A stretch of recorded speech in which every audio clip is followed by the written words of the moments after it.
And again, if the pieces fall in place, you have the financing and support to make this first phase happen at least? Yes, I've had conversations. I've had continuing conversations with the folks at Silver Point Capital over the last year and a half since the 2006 decision over a number of investment issues.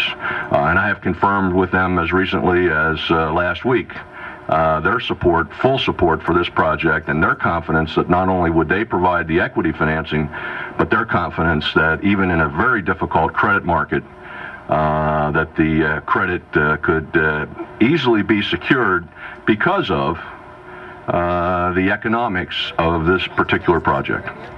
On that note, we're going to take a break. When we come back, Scott Pitzer from the Gettysburg Times has a question or two, and then we'll wind it up. My guest this morning, David Levan. And David, well, he'd like to put a casino and racetrack in Adams County. And if all the parts fall in place, well, you heard some of the plans. We're going to take a break. We'll be brought right back. You're listening to The Breakfast Nook on 1320 WGET. Now, back to Freddy's Breakfast Nook on 1320 WGET. And my guest this morning, David Levan. Again, if all parts fall in place, we could have a casino racetrack in Adams County.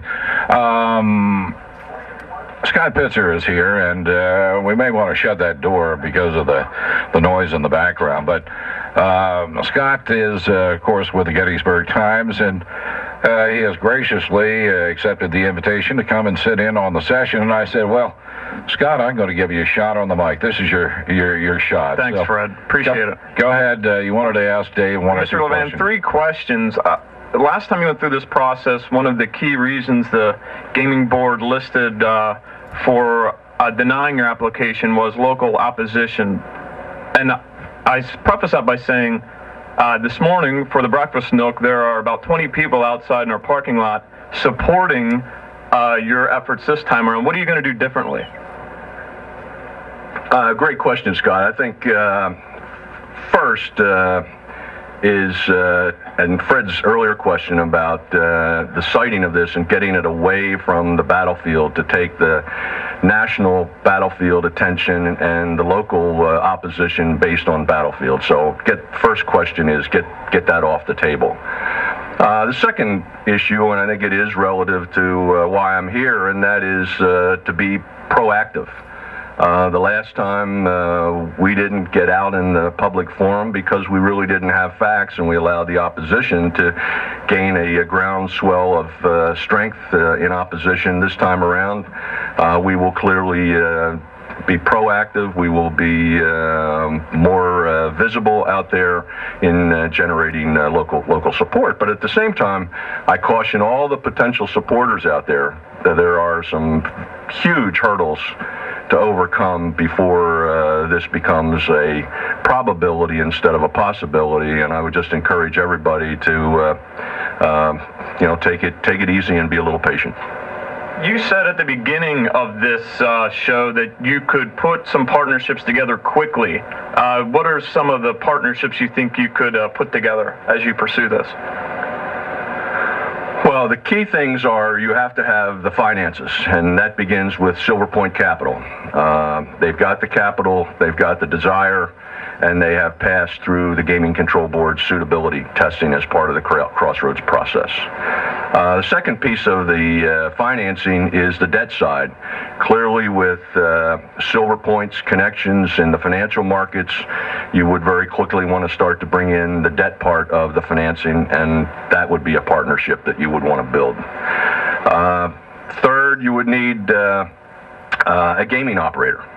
I believe that I could secure a gaming operator who has already also been through the suitability process in Pennsylvania.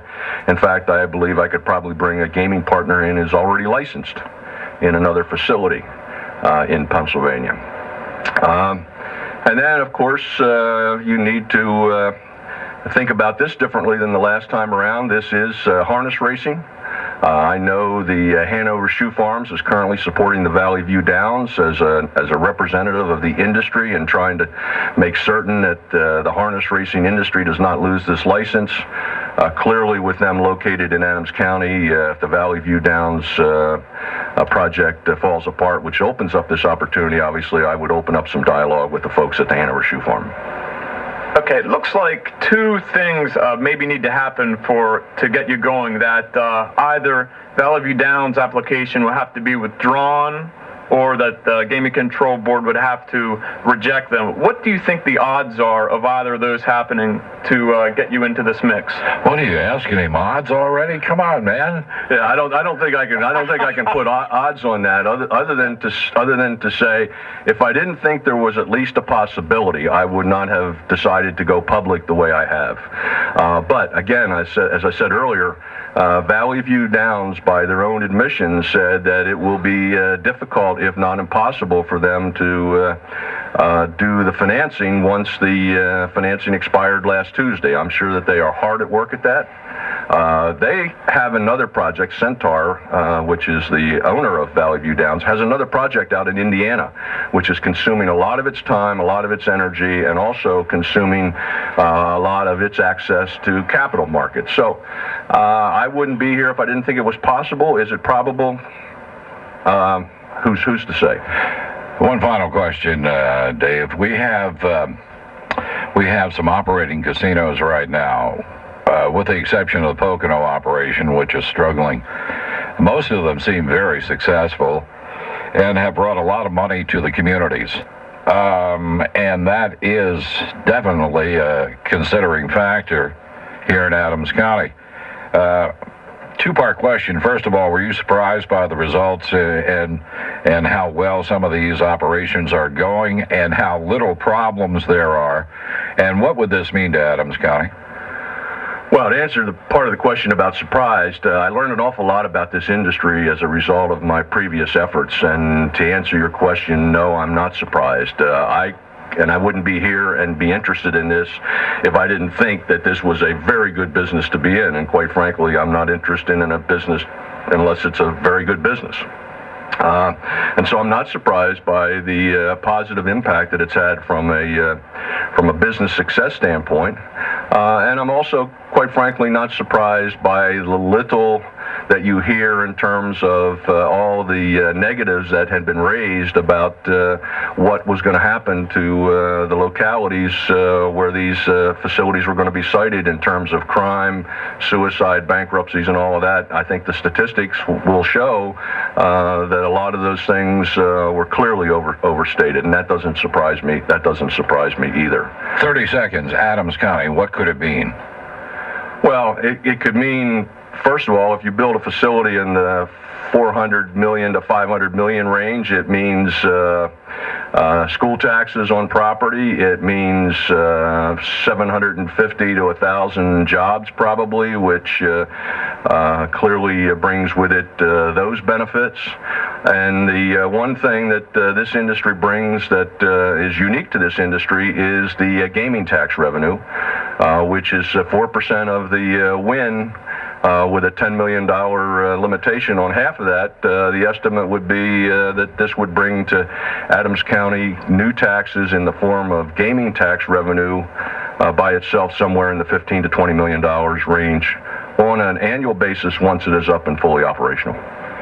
David Levan, thank you very much, and good luck with your project, all right? Scott Pitzer. Thanks, Fred. Thank you so much for stopping by today from the Gettysburg. It's an honor to be on the Breakfast Nook. Yeah, we may bring you back. You're not bad. That does it for the Breakfast Nook. We'll be right back.